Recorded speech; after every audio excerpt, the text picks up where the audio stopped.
This game has left me wrecked. My emotions violated in some of the worst, most intimate ways. And I couldn't be happier that it happened. Expedition 33, released in April 2025, has taken the world by a storm of rose petals and grief. It is, as succinctly as I can say, unapologetically French. It is a twisted world of anguish, and while I had expected the feelings I had about this game the first playthrough to subside, in fact, the second time when recording footage, I think I cried even harder. At the first scene where you see Gustave and Sophie. The scene almost anyone who understands anything about this game knows about. It was shown in marketing materials. I knew it was coming, so why did it make me so sad? Well, because the game is really great at putting you in charge of the action. You see, you don't just bring a flower to Sophie, you become Sophie. You prompt her to say her goodbyes, to dance with Gustave, to experience the last few minutes of her life. You walk her to the harbor, and then you watch her fall apart. It is too late for Gustave to say how he really felt. If only there were more time. But truly, it's not a goodbye that came too soon. The event of the gamage has existed long enough to have a name, a countdown from 100 that just came to 33. It is met with a mix of emotions, acceptance from those who find themselves becoming the newest petals to grace the pavement, resistance and denial from those who want more time to live. But all the same, it happens, and then the few brave enough to face down the paintress leave home to fight her. So far it has failed, and there is a grim acceptance it will be the case again. And so the cycle begins again, with us in tow this time. The thing about Expedition 33 is that the choices you make as each character are mostly superficial. This game marches towards its end, whether you want it to or not. There is a push and pull of control over the things you see and do. And that control is most often wrenched away at the perfect moment, wrenched away when you grasp for control the most. You can try to hide or deny what's about to happen, but the inevitability is not shaped by your denial, only your participation.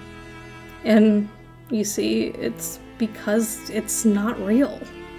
But before we get too far down into the details of what the game has to say, I think I'd be remiss if I didn't talk about how the game is played. I played this game on story mode the first time pre-patch, and all I can say is, make sure your keyboard is good. Missing parries and dodges can have fatal consequences. Luckily, post-nerf, this has become much less of an issue, but my somewhat dodgy key switches had gotten me killed so many times. However, I can't be too mad. This game is meant to be difficult, and in a way, it kind of has to be in order to mesh well with the story. We are meant to be at a disadvantage, fighting things over twice our size most of the time. If it were overly easy, it wouldn't make sense. And it would get boring fast. I found myself sometimes getting bored of fights post-nerf if they just went on a tad too long, mostly because by the time I figured out the patterns, I wasn't taking damage, just not quite giving enough. This isn't to say gameplay is boring. Gameplay is probably one of the coolest things about this.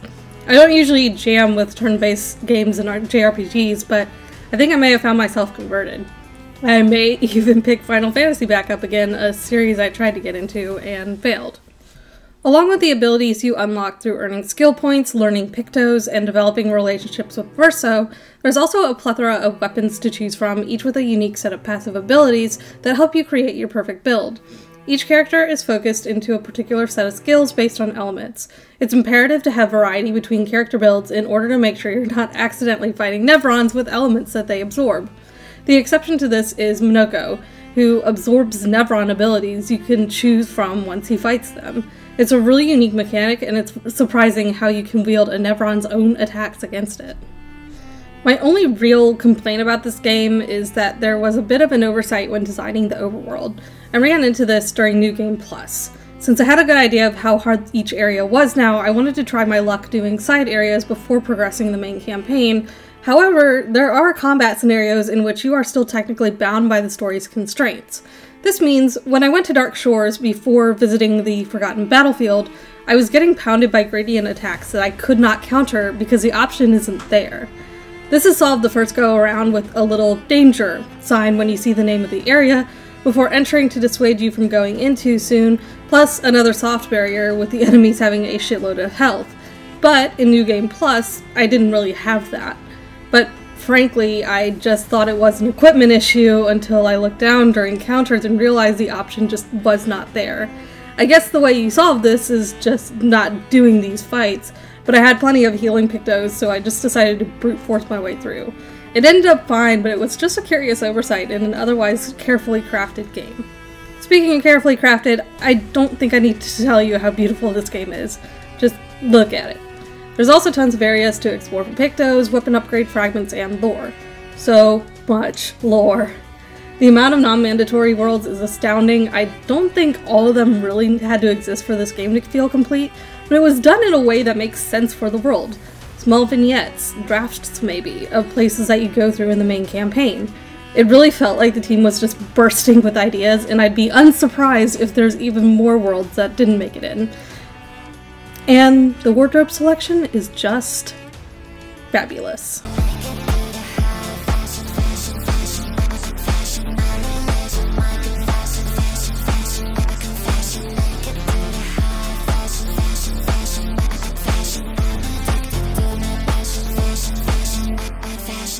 Right, I guess I should get back to the serious stuff. I don't need to tell you the entire sordid tale of Expedition 33 and their fate. We defeat the Paintress, and all it really accomplishes is a quick death for every single one of our characters. But it's only the beginning of the real story, because what the real story is a woman racked with grief over losing her son, a husband who attempts to abusively pull her out of it, and the two children left to be placed squarely in the middle. Sure, we get hints throughout the first acts in the form of a beautiful Art Deco manor with a plethora of locked doors. And Mael's nightmares, Renoir's always inopportune appearances, but we don't fully understand until we read the letter and wake up with Alicia's scarred face. But what stood out to me that before the jig was up, these characters were hopeful despite their predicament. Their lives would be snatched from them in a year's time, and yet when the mission went foobar right from the start, Gustav's suicidal gesture simply gets met with Lune's judgmental gaze, calling him out for his cowardice for not wanting to continue when he was still alive, and so was she. Later taking Gustav's place, Verso is teased constantly for his emo boy attitude. He loves to look dark and brooding, but the girls simply call him out on his bullshit. There was never a sense of, this can't possibly be done, only it had to be done. I wish I had just a tenth of that tenacity. It's genuinely admirable, and at the same time makes me annoyed at my own constant pessimism from situations not nearly as dire. It demonstrates a great belief in the human spirit, and even though later on we find these characters are simply creations of someone so broken from grief she couldn't bring herself back to reality, I found it inspiring. Even after they come back to life and come to terms with what their existence really is, they go forward with purpose, not spite. But what I found most compelling of all is the push and pull between not just Arlene and Renoir, but the entire family.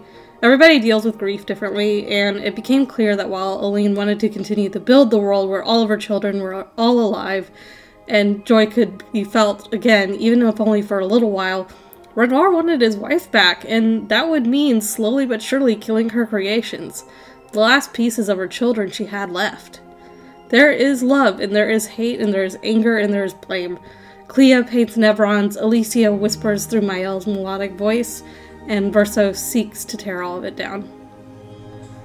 But despite everything, there is joy and whimsy. I've never found a world that could simultaneously break my heart and my mind so completely, while being filled with ballerinas and mimes and hot air balloons, with a whole race of silly, wooden, faceless creatures who speak gibberish and sell you funny little outfits. You fly atop a masked creature the approximate shape of a beach ball to get you where you need to go. Monoko has an obsession with feet. Nevron feet to be precise, while whoever created Lune most definitely had a thing about feet. And the obvious answer is that a game that's dour 24/7 is one that will be grating to play, but I also think there is another layer there to give the characters depth and meaning instead of one-dimensional, one-purpose storylines. And that's just how grief is. It brings out the best parts and the worst parts of one's soul. A place where you grapple with not just the memory of another person, but of the impact that person had on you, and how their impact will be missing in your future. What infinite number of pathways could have been taken if this person died later? Earlier? Personally, I've never found myself close enough to many people to grieve them. Even within my own family, it's been difficult to parse because either everyone's died a generally timely death, or I knew nothing of how they died because it happened when I was very young. But nonetheless, I tried to pour the grief I did experience into art, into creating worlds in the form of doom mapping. It was not an elegant project, probably one I should have done alone, but the people who did take me up on the challenge of mapping what their ideas about death look like, I'll be forever grateful for. What I do grieve now, though, is the world I find myself in. Much like the expeditioners, my focus has become singular. Usurp the corrupted powers from their thrones. At risk of being emo like my boy Verso over here, I'm going to quote Watchmen at you. They claim their labors are to build a heaven, yet their heaven is populated with horrors. Perhaps the world is not made. Perhaps nothing is made. A clock without a craftsman. It's too late.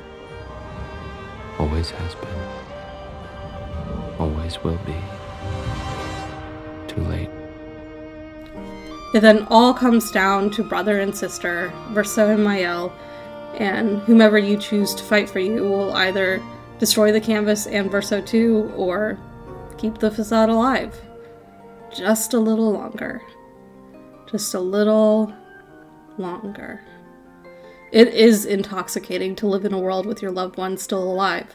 Would you walk away if given the choice? Save your own life? Or drown yourself in the nostalgia of the past, while maybe creating a version of the person you loved that never existed and never will? While creating the future, will you destroy the past?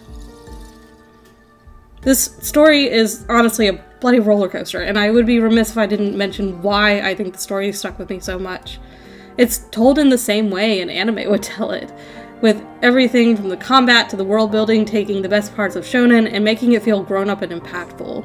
Expedition 33 is more than the sum of its parts, which I think is why it'll be my game of the decade. And yeah, I'm putting it above Doom. I'm putting it above everything else I've played in the 2020s. Maybe Cyberpunk's a close second, but I couldn't help but fall in love with this game, without hesitation. It is a game that truly encapsulates the term enthralling, and I felt compelled to keep marching with this game, even in its hardest moments. And I have no idea how a studio follows up something like this. Best of luck to Sandfall, because it has not been easy to create something like this at all, much less something as successful as Expedition 33 has been. But I can tell the team is filled with people who love games, and by reading their list of favorites, I have no doubt they'll manage to create something just as spectacular. I'll leave you with this. Memento mori. Remember you will die one day.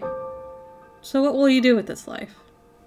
Hi everyone, thank you so much for watching. If you enjoyed this video, please give it a thumbs up, and if you would like to see more of this kind of thing, subscribe. It really helps out the channel.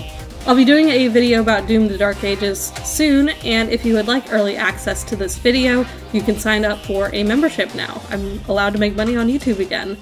And if you sign up for a membership, you also get cool emotes. I think it's like $3 a month USD, so if you feel you can, please do, and if not, totally understandable. But in any case, I'll see you in the next video. Bye!